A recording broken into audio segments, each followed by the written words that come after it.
Hello everyone, welcome to सेवक साधु learning news. कहते हैं इतिहास अपने आप को दोहराता है। अगर आप अपने इतिहास से नहीं सीखेंगे तो एक दिन खत्म हो जाएंगे। इतिहास किताब में लिखी चीज नहीं है, समय आने पर इतिहास हमारे सामने आके खड़ा हो जाता है। कहानी शुरुआत होती है 1980 के दशक में। पाकिस्तान के लोकप्रिय प्रधानमंत्री हुआ करते थे जुल्फिकार अली भुट्टो और उनके सुपेसलार थे सेना प्रमुख जियाउल हक। जियाउल हक के बारे में कहा जाता था कि एक बार जुल्फिकार अली भुट्टो की प्लेट से खाना उनकी जूते पे गिर जाता है। जियाउल हक अपनी जेब से रुमाल निकालते हैं और उनका जूता साफ करते हैं। इस लेवल का चापलूस आदमी आगे चल के उनका ही तख्ता पलट कर देता है। आप क्या इस बात को मानते हैं कि बिना किसी के सपोर्ट के ऐसा चापलूस आदमी अपने ही प्रधानमंत्री का तख्ता पलट कर सकता है? शायद नहीं। मैं आपको समझाता हूं उसके बैकग्राउंड की स्टोरी क्या है। एक्चुअली अमेरिका को चाहिए पाकिस्तान जैसा ऐसा देश जिसको कभी भी वो अपने कठपुतली के तरीके से यूज कर सकते हो। 1980 के दशक में शीत युद्ध की शुरुआत हो चुकी थी। अमेरिका और रूस एक दूसरे के पीछे पड़े हुए थे। परोक्ष रूप से अफगानिस्तान में रसिया को हटाने के लिए अमेरिका को एक सपोर्ट चाहिए था और उसी लिए जियाउल हक को तख्ता पलट करने के लिए मोटिवेट किया गया और उन्होंने तख्ता पलट करके जुल्फिकार अली भुट्टो को न सिर्फ जेल में डाला बल्कि 2 साल के अंदर ही उनको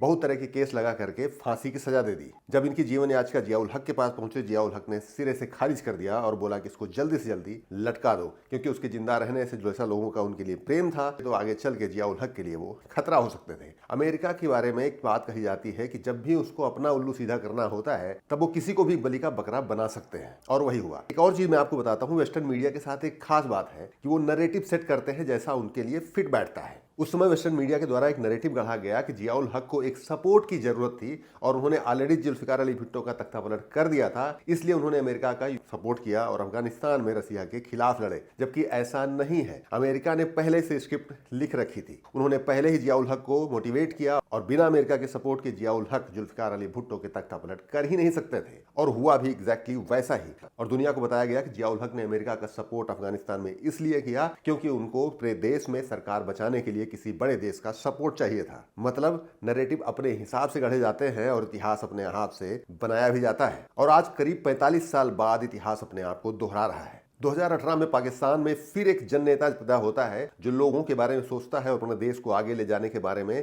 काम करना शुरू करता है। जी हाँ, उनका नाम था इमरान खान। मेरा पर्सनल विचार यह है कि इमरान खान हमेशा पाकिस्तान को आगे ले जाना चाहते थे और कहीं ना कहीं वो भारत से बहुत ज्यादा इंस्पायर्ड भी थे। शायद इसीलिए उन्होंने कई बार प्रधानमंत्री मोदी और भारत की तारीफ भी की है। क्योंकि इमरान खान अपने देश को आगे ले जाना चाहते थे तो उनको भी लगता था कि वो रसिया और अमेरिका दोनों के साथ संबंध बना के रख सकते हैं, जैसा उस समय भारत कर रहा था। और इसी के तहत इमरान खान पहुंचते हैं रूस, जहां पे वो बहुत सारी डील साइन करते हैं। यहीं से अमेरिका की नजर उनके ऊपर टेढ़ी हो जाती है और फिर 1922 में अविश्वास प्रस्ताव लाके उनको कुर्सी से हटा दिया जाता है। और आज इमरान खान जेल में है और आसिम मुनीर फील्ड मार्शल बन गए हैं और पाकिस्तान के सबसे पावरफुल व्यक्ति हैं। इतिहास वैसा ही है। अगर आप दोनों सिनेरियो को देखेंगे तो सब कुछ सेम ही सेम चल रहा है। फर्क सिर्फ इतना है कि 2025 में जहां अंतरराष्ट्रीय मीडिया है, सोशल मीडिया है और लोग थोड़ा सा जागरूक हैं, वैसी कंडीशन में इमरान खान को डायरेक्ट फांसी देना बड़ा मुश्किल काम है। उसके लिए एक बहुत अच्छा तरीका उन्होंने निकाला है। पहले तो इमरान खान को पिछले कई सालों से जेल में रखा हुआ है और अभी खबर आई कि उनको 17 साल की जेल हो गई है। वो भी कौन से केस में? तोसा खाना केस में। तोसा खाना केस क्या होता है ये भी आप समझ लीजिए। जब कोई पाकिस्तानी प्रधानमंत्री किसी दूसरे देश में जाता है तो उसको कुछ गिफ्ट या उपहार मिलते हैं, उसको ला करके वहां तोसा खाना में जमा करना होता है। एक नियम और भी है कि अगर वो प्रधानमंत्री चाहे तो उसकी कीमत चुका के उसको अपने घर ले जा सकता है। अभी जो फैसला आया है उसमें कहा गया कि इमरान खान ने जो तोहफे मिले थे उनकी कीमत कम आकी और उनको अपने घर ले गए। इसके लिए विश्वासघात के लिए उनको 10 साल की सजा और उपहार की कम कीमत के लिए उनको 7 साल की सजा मिली है। साथ में जुर्माना भी लगाया गया है। अगर वो जुर्माना नहीं भरते हैं तो उनकी सजा बढ़ भी सकती है। मतलब पूरी तैयारी है एक छोटे से केस में इतने बड़े राजनेता को, जिसको जनता चाहती है हमेशा के लिए खत्म कर देने के लिए। क्योंकि आज इमरान खान 74 साल के हैं और अगर 17 साल की जेल में सजा काटते हैं